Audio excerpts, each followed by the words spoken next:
Welcome everyone to WarThunder Histories, episode 12. With the 80th anniversary of the Battle of Britain having just passed, I thought it would be a good opportunity to make a video on it. This episode will look at the timeline of the battle that officially lasted between the 10th of July 1940 and the 31st of October 1940, and we will be looking at the lead up to the battle as well. I hope you enjoy. With the evacuation of Dunkirk concluding on the 4th of June 1940 and the British Expeditionary Force withdrawing from France along with other Allied servicemen who were able to escape the German advance, Britain was on the back foot. With Europe almost entirely under German control and the United States not entered in the war yet, Britain stood alone with handfuls of Free French, Polish, Czech and other European troops. Britain, knowing that an air battle was about to take place, possessed around 2,000 aircraft, with 750 of these under fighter command, mostly made up of Spitfires and Hurricanes.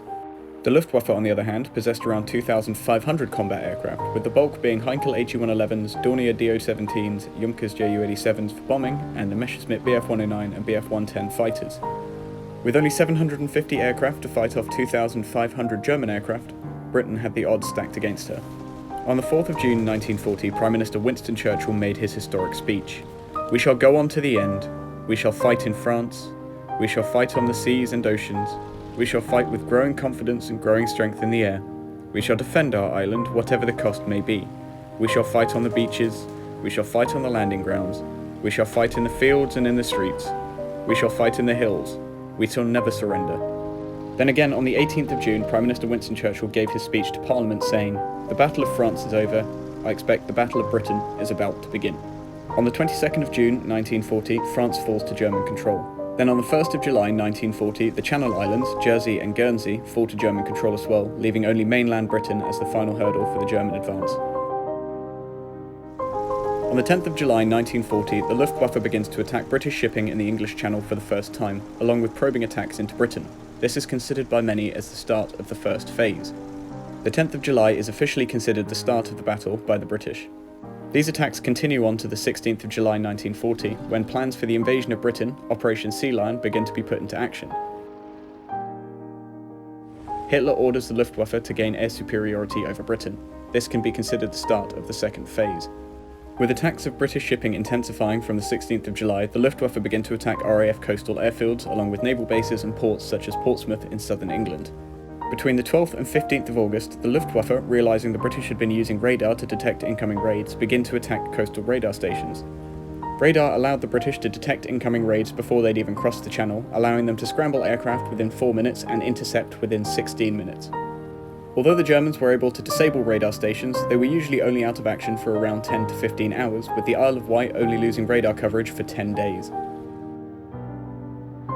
With the Royal Air Force already stretched thin with constant bombing raids, fighter attacks and having to respond constantly to aerial threats, the third phase began.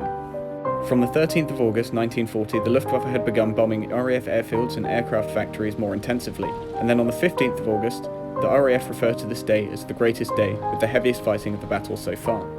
On this day, the Luftwaffe flew 2,000 sorties with the loss of 75 aircraft, while Fighter Command flew 974 sorties with the loss of 34 aircraft.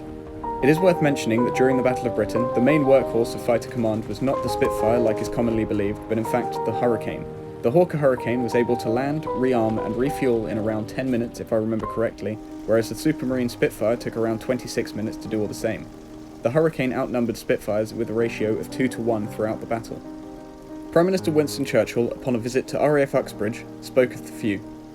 "Never in the field of human conflict was so much owed by so many to so few," referring to Fighter Command and the 3,000 brave young men who fought in the skies of Britain in the summer of 1940. On the 16th of August, the only Victoria Cross awarded to Fighter Command during the battle was given to Flight Lieutenant James Nicholson. Despite being wounded in the eye and leg with his aircraft on fire, he chased down a Bf-110 heavy fighter, downing it. He recovered from his wounds and served until the 2nd of May 1945, where he was killed in action. He was 28 years old. The 18th of August is known as the hardest day. The Luftwaffe specifically targets airfields such as RAF Biggin Hill and RAF Kenley. Fighter Command lose 68 aircraft, while the Luftwaffe lose 69. On the 24th of August, during a night raid on Fighter Command airfields, Luftwaffe bombers accidentally drift off course, dropping their bombs on London, destroying a number of townhomes and killing multiple civilians. The following night, the RAF retaliate by bombing Berlin. The bombing continues for a number of nights but has a very limited effect. Considered by many as the start of the fourth phase, Hitler, angered by the bombing of Berlin, orders the bombing of London and other British cities. It is worth mentioning that this is not considered the start of the Blitz, considering the Blitz happened much later when the bombing of British cities intensified. The 30th of August is considered a historic day for foreign fighter command pilots. Number 303 training squadron, made up of many Polish and Czech pilots, had not yet taken part in the battle fully. This was due to concerns that non-English speaking pilots would cause communication issues. However, during a training flight, flying officer Ludwik Witold Paskewicz, a Polish pilot, spotted a German aircraft and broke away from his flight in his Hurricane to engage it. Upon his return to RAF Northolt, he was reprimanded and then congratulated, with 303 Squadron being declared an active fighter squadron. By the 1st of September 1940, German intelligence had claimed that Fighter Command only had 200 aircraft remaining, and could be destroyed in only a couple of raids, when in reality, Fighter Command had more aircraft than they had at the start of the battle. The fifth and final phase began on the 7th of September 1940 as the Luftwaffe intensifies its bombing of London. This is widely considered as the start of the Blitz. The 15th of September is known as Battle of Britain Day. Fighter Command shoots down 56 Luftwaffe aircraft as Hitler realises the Luftwaffe cannot gain air superiority over Britain. Hitler then postpones Operation Sea Lion on the 17th until further notice.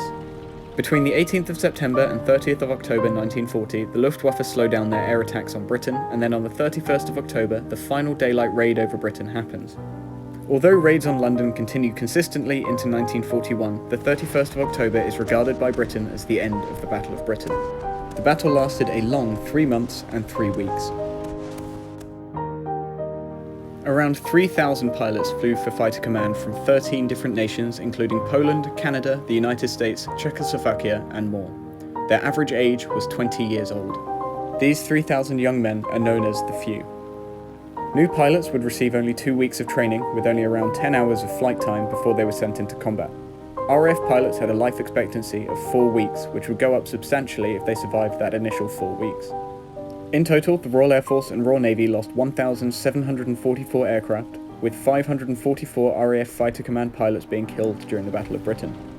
It is also worth noting that pilots who were able to bail out over England could return to their airfields and return to combat the same day. It is also interesting to note that when non-English speaking pilots bailed out and landed in England, they were often taken prisoner by locals who didn't believe they were RAF pilots. This is also highlighted in the 1969 Battle of Britain movie, where a Polish pilot bails out over England and is taken prisoner by a number of farmers who believe he is a German. As I previously mentioned, Hurricanes outnumbered Spitfires to a ratio of 2 to 1. By the end of the Battle of Britain, over 2,500 Hurricanes had been produced, with 1,300 Spitfires having been produced. The Luftwaffe during the battle also suffered enormous losses. With 2,500 aircrew killed and nearly 1,000 captured, the Luftwaffe also lost 2,000 aircraft, which with the start of Operation Barbarossa in 1941, which was the German invasion of Russia, Germany could never reproduce enough aircraft to replace those lost. Britain stood her ground. The Battle of Britain was the first significant victory for the Allies during World War II against incredible odds. This video is dedicated to all those who fought in the Battle of Britain in the summer of 1940. Thank you all very much for watching. I put a lot of time into writing the script for this video with research and collecting all the available data. The Battle of Britain is a huge part of my history, being from Britain, and luckily for me I've had the honour of meeting RAF and Luftwaffe pilots from the Battle of Britain. If you ever get the opportunity, I know there's not many left, but I suggest you talk to them if you can, because it's an incredible experience to learn from them and kind of hear about their experiences. Now, as I say, thank you all very much for watching. If you made it this far, please consider leaving me a like and subscribe if you're new. To celebrate the 80th anniversary, let's all comment 80 years in the comments section below. And if you'd like to see a vehicle or battle featured in this series, please let me know in the comments below as well. Thank you all very much for watching, and I will see you all in the next one.